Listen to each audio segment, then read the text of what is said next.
Hey guys, it's Clayton from 3Sixteen Creative Works. Hey, listen, if you know me, you know that 3Sixteen Creative Works exists to partner with artists, businesses, and churches. One of my good friends is a business guy. It's the Maynard family, and they run a business, and now they're in partnership with us. So that's Precision Door Service. Listen, in case of emergency, I always call Precision Door Service. They are experts in repairing, replacing all your garage doors and overhead doors. They can be reached. They got two numbers. The Indiana side is area code 219-306-8155. Again, 219-306-8155. Now, on the Illinois side, Precision Door Service can be contacted at area code 708-474-6657. The number again is 708-474-6657. You can always get them at precisiongarage-door.com. That's precisiongarage-door.com. Of course, we'll probably have Justin throw a contact card up there for you so you guys can see it if you're watching this. Again, this is Clayton from 3Sixteen Creative Works, introducing you to another member of the family, the business of Precision Door Service. Thanks, guys. Thanks for checking us out. Thanks.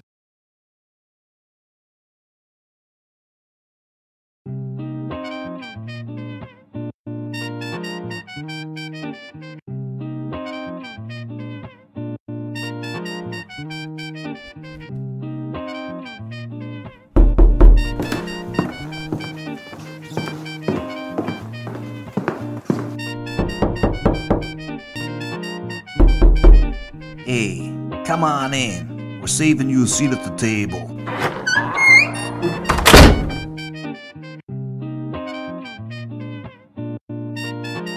Hey guys, thanks for checking us out. Again, I am Clayton with 3Sixteen Creative Works, and this is a 3Sixteen podcast. Always, we want to thank Larry and Sandy, our audio technical producer, Justin, our creative producer, who is Esther, and of course, our house manager is Danielle. Guys, thanks for tuning back in. This is episode 2 of the show, A Seat at the Table, with Juan and Steve. We're talking about creativity or arts in the church. And, I've been a professional artist who's had a really great day job, right, for over 25 years. And so I've had some worship wars, I've had some fights, but ultimately, I believe that God has uniquely wired me for something unique. He's called me on purpose, for purpose. So I believe that I am a called, ordained preacher in the skin of an actor. Do you feel a moment in your life when you felt God touched you and said, Steve, I want you to do this work? Yeah. I mean, when I was a kid, I felt like I knew something with music, and even acting too, by the way, as a side note, that I loved acting. So I appreciate what you do too. I love acting, I love movies, I love art, but music really spoke to me, and I was like, I want to move nations. I want to move people. I want to help people with music. That's a bold request or bold desire. Yeah, I mean, it's something that I feel like God's really put on my heart to, hey, you have a voice. You're not alone. I want to talk to people. The stuff that I write on my albums and songs, it's coming from my heart. It really is. It could be ugly, it could be beautiful, but it's the truth. It's and like we said in the last episode, is this for God? Is this message for a person? Is this coming from my opinion? There's a bunch of different ways that I get inspired, but when I'm channeled into that moment of what I'm really feeling is I want to just be honest and be truthful, and also tell people about what the purpose of life is, which is Christ. And how do you actually go about doing that? Is there a process that you go through? Yeah, I mean, for actually this new project that I'm working on, it's called In the Beginning. It's about the 7 days of creation, and so I had this idea for a while, and I've been praying about it. I'm like, God, I really think it'd be cool to do something for the church where we have this video, audio concept album where people can come and like see the creation happen. No one knows what it looks like, and we probably never will till we die and like get to talk to God. But I really wanted to do that because I want to know what it's like, and I'm sure other people would. I think it's a fascinating thing that why aren't we talking about this more? There's a great miracle of creation that God created everything. So you actually believe, Steve, are you here to tell me that you actually believe that God created creation? Yes. God created everything. God is the creator. You believe that too? Yeah, you don't? I was going to say, like, Where are you coming from? is this a test? So if God created creation, right? Yeah, so if I'd phrase it, God is the creator. So we walk outside, we look outside, we see sun, we see the moon and stars, we see the grass, we see the beasts of the field, the birds of the air. Yeah. God is the intelligent designer of all that. Absolutely. And so this project that you're currently working on, it's called In the Beginning, ... right? We love the dots, right? I put 3 dots in this. Yeah, There's a lot of symbolism in this. No, in this right, album. I I love concept albums. Yeah. I love them. I do the dots too a lot, and like talking with. Yeah. There's a lot of symbolism. So is this a tribute or a thanks to God, or is this it's everything. Trying to It's explain? I'm thankful for my life, and I think the way through art we express our gratitude to God through our creation for Him. He created us in His image. He's the creator. We get to create things. Yeah. Why not do it for our creator? It seems to me like one of the closest things you can do getting to God is to create with Him, right? Absolutely. I mean, my wife is a gardener. She loves planting, gardening, working in the field. She's like, it's the closest I can get to God by sticking my hands in the dirt and planting seeds and watering them and watching them grow. Absolutely. And that's how I feel. So I feel like God is a storyteller, right? Genesis 1 through Revelation. Oh yeah. It's a story. Yeah. And so I love telling stories and creating with God to tell stories. How hard is it to bring such a well-known story like In the Beginning to the church? How? Yeah, because what I'm trying to get at is, how challenging It's challenging. the church is. It's challenging, and here's the reason why. I think, as the years have gone, traditionally, a more conservative church has standards by what they will allow to be presented from up front. Whether it's, and it's controversial. It's all over the place. Should we even have band instruments? Is that wrong? Can women teach from up front? So there's all these issues that people go through. And I think musically, like what Steve's working on this project where he's developed music and he's bringing media to the stage. How do you bring to that church where it's relevant, particularly to young people, but still something that's honoring to God to those who are more traditional in their conservative manners? And it's a problem because everybody's got an opinion. But right, what do they say? Opinions are like Kittens. everybody They give them away. Everybody has one, and they all stink, right? Well, Oh, yeah. and I think that's That's a good one, too. I think that's the challenge for artists like Steve who have some new ideas and creativity. I mean, I helped found a church 35 years ago. My wife and we were part of 10 other couples that did this, and we were what was known as a church for people who don't like church. Yeah, we're a church for people who don't like church. Right, and so we were a seeker sensitive, which as soon as you label it that, there were, and this is back in the 80s, and people are like, oh, that church is off the rails. That means you water down the gospel. Correct. But thousands of people came to know the Lord, and then thousands of churches have been open like that. And it goes through these phases. But, in the end, is Christ being preached? Is the truth being told out there? And there's different medias to do that. Yeah. And that's where I think that as Christians, we need to be open that maybe it's not what we like or we prefer, but it could actually affect our neighbor. It could actually affect other people we can't. Right. Absolutely. And that's where I think And that's what the call is, isn't it? Is to use your gifts to evangelize, make disciples, to preach the good news. Yeah, Right? you know, I feel connected to God through art. When I'm watching a movie, and it could be a movie that actually is probably not the best thing to watch, but I always look for a meaning in everything. And I'm studying the story, the plot, like what's the meaning behind this movie? What's the lesson in this? And it could be a rough movie, it could be something that, you know, maybe I shouldn't be watching. But if I really want to figure out why they wrote this movie, why did the writer and the director make this movie the way they did? I feel close to God when I can learn these lessons and I pray about it and go, God, what did I just learn? What did I just see? Talk to me about how people write and think differently.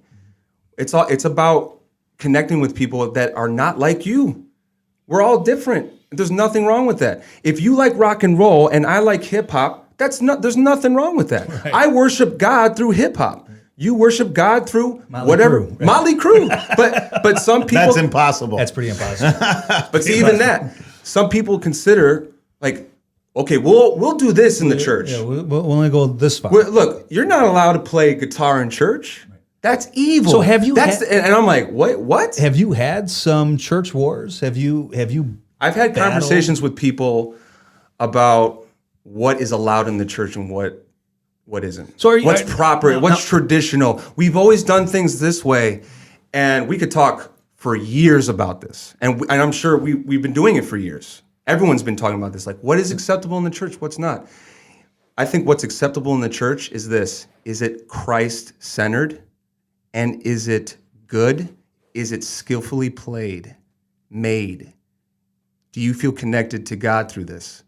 Does it bring you close? Does it make you a better person being like Christ? And my answer is yes with music. My answer is yes watching movies. Now, I'll tell you this as a speaker, because again, I'm not a preacher or a pastor. I'm a speaker. So I've been invited to churches to speak.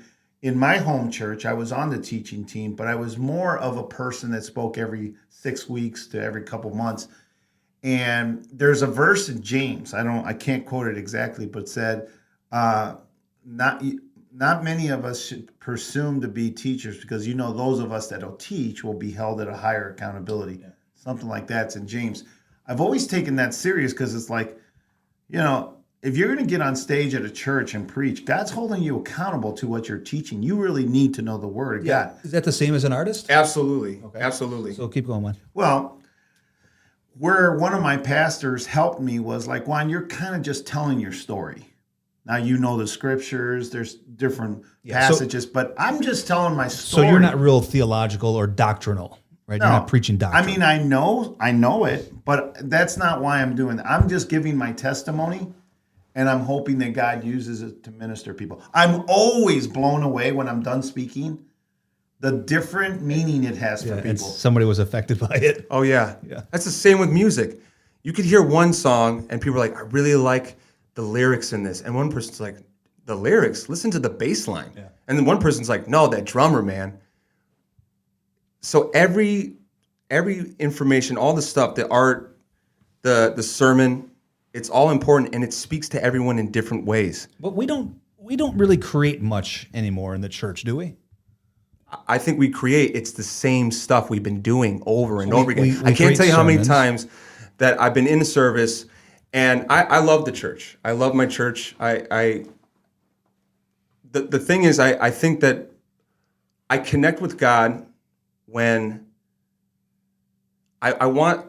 And I don't want to take it away that, am I focused more on the art or am I focused more on God? I think that's the conversation. People are like, is it just you want to feel something? You want the music to move you, or is it God moving you? Well, it's both. It's both. God created music. It's like being moved by a sunrise. Exactly. Right? I Did the sunrise move appreciate you or did good God? music because God created good music. Right. The church should be creating Did God create good hip-hop? music. Did God create hip hop? Absolutely. Is that a thing? Absolutely. Careful. Oh no, I'll say this. You're an yes. old Motown fan, aren't you? I am, but Wait. country is very biblical. Country. God does not like country music. So wait, no, did God create? What was the first music? Did God create classic music? Classical? I don't know. It had to be something by David, right? There was music all through it. If God, lyre and the harp and the created tambourine. everything, He created all music. Human-made music, yeah. We've categorized. Okay, this is man-made. I want hip hop over here. I want jazz. I want funk. I want classical. I want hymns. But you can worship God in many different ways. Wait, does God want? Do you think God gets bored? I don't think so. I don't think so. No way. Why? I think he loves us. I think God loves us. He loves his creation and he wants a relationship with him. I think it pleases him when we're creative. Like, look what I gave Clayton. Yeah. Look what he's doing now. You know, I love that. I think he's pleased. Is he disappointed? Yeah, I think sometimes he's disappointed with us. Like, wow, okay, that was your choice. You went in that direction. Absolutely. But he's a loving, gracious God, and I think he's pleased when we take our abilities and our creativity and our talents and we use it particularly to give him glory. Yes. You know? Is it to be used in the church or in the world? Both. It's different because I believe that it's two different languages, and it shouldn't be, but I think the church speaks a language that a lot of the world doesn't understand. Yeah, it's bizarre, right? I mean, Yeah. if I think about church language through a worldly worldview, it seems bizarre. Well, here, I'll give you an example. So I've got 22 years of business experience. I helped build the company, sell the company, and had some success from it. But during that entire time, I was also volunteering in the church. I was an elder. I was on the teaching team. I was the men's ministry director. So side by side, I'm building a corporate experience and a ministry, and I did well in both. But it's interesting to me. When business people come to church and they hear a business guy preach from up front, they respect me. They're like, wow, so you know this, you know how this works, you've talked about acquisitions. And so they tend to respect me because I don't just speak ministry, I speak business. And there are some guys that won't even walk into church because they're like, you have no idea what I'm going in the corporate world. So we have to be able to speak both languages. We have to be able to be in the world, but not of the world. That's what I believe. And we've got to be bold enough to share our story. So that sounds biblical, right? To be in the world, but not of the world. I'm sure It's got to be somewhere in the Bible, right? Oh, absolutely. So what about you? Do you work in the world or in the church or both? My mission is to serve God and serve people. Yeah. So That's the mission. If I can help one, I was at a show at my church. They had like a rock band for the high schoolers, and when the band got off stage, they're like, "How was it? How did it sound?" Because I'm mixing, and they're on stage, And of course, when you're performing, you want to know because you're a performer. How did I do? Well, how was it? Tell me your feedback. And I was like, "Man, you guys rock, man. You guys are changing lives." They're like, "You think so?" And they were kind of doubting, like, "I hope we did." The kids were, you know how kids are. Yeah, they're like, okay, great, okay, good song. I've heard this a million times. They're trying. They tried some of their own stuff. That was a little bit better. People were like, "Oh, there's a different song. Wow." They got more into it. But the vibe was kind of like, it's awkward. And kids don't want to like raise their hand and praise God. Yeah, but expression. So they got off stage like, so were they connecting with it? They seemed a little kind of weird. And I'm like, you know what? If you changed one person's life, just a smidge, you did your job. Yeah. You made a difference. So here's the thing. So on the last episode that we did called "At the End of the Day," I talked about success, and here's the theology behind success. Before the foundations of the earth, I foreknew you, and I preordained you to do a good work for my kingdom. When you unpack that and you try and question God, well, what does that mean? I think what that means, Steve, Juan, is God is saying, before I created creation, before I said, let there be light on day one, I said, let there be Juan. I said, let there be Steve. And I put inside of you the gifts, the skills, the desire, the agenda, the life experience to do the one thing I called you to do for my kingdom. Right.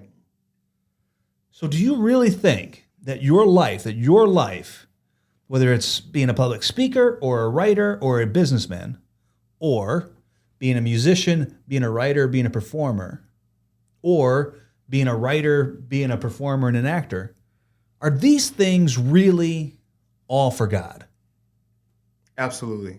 Now, sometimes we get distracted with our own selfish wants. I need to get my money. I need to get my family right. I need to take care of things. I need to pay my bills. I got my car. I got all this. We get distracted all the time. We're bombarded by social media, even movies and music, sometimes distracting. But when we get focused on Christ and go, oh, that's right. It's not about me. It's about Christ and serving him and his kingdom, all the people, whether you believe in God or not. It's about serving everybody and being open and honest and loving. That's what it's really about. That's what it's really about. Through all these different things, all these different, venues. Yeah. Do you work? How well do you play in the church? What do you mean? Do you work well in a church? Well, you should. Do you like? Are you asking personally? Yeah. Do you like to work in the church? I love it. It goes back to what's your calling? What did God put in you? And I knew I wanted to do something with music. I'm doing tech at my church. I get to run video and audio and run and mix. It's awesome, and I get to mix a great worship band. So you work for your church. You have a day job. Yep. And you're a sound engineer guy. Yeah, I'm in the tech department. Video and audio. Yeah. Is church a bad business model? What was that? Juan's like, I don't know. And I don't think it is. If you follow the Bible, the way, the disciples started in Acts and the way they developed the church and, really spreading the word, I don't think the church is a bad business model. But I think the challenge is sometimes we get stuck in a rut. We get stuck in the way we do something. Do you believe that God has blessed your corporate world day job to help you fund your ministry? Oh, absolutely. I mean, I never thought I'd have the financial success that I have today. And I never thought I'd be able to help that. But since I've become financially successful, I am now able to fund ministries that I love. Here's a great example. I think with COVID-19 and what's happened and everybody going to a lot of online or YouTube services. Going to screens. Yeah, it's changed because here's the deal. Steve and I go to church together. We love our senior pastor. We love the teaching team. But I also do a couple services. I listen to a couple other worship bands from other churches that we visited. And then I watch different preachers. I can do this throughout the week. Yeah. I'm no longer in one service on a Sunday afternoon. Yeah, COVID really has changed the way we do so much. Oh my gosh. And when COVID is over, if it's ever over, we're all reinventing ourselves. We're all starting over, right at the same place. We're all back to square one. Yeah. Has it been hard for you? Yes. I already know the question. Wow. So for COVID, yeah, it's changed there's no more shows. I connect with God through shows, through music, going to see theater, seeing actors, writers, directors, producers.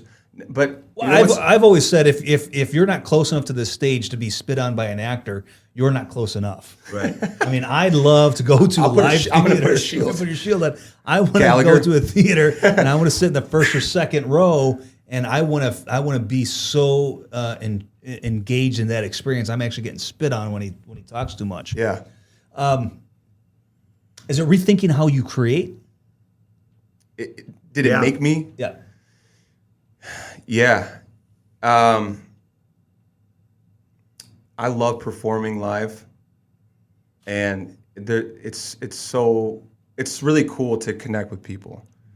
When you perform and you get off stage, like I was talking about that band, you want to know, like, hey, how did you feel about what I was saying up there? Right. Just like a speaker. What did you think of my message? What did you think of my song? Did it impact you in any way? Let's talk about this. How are you feeling? How are you?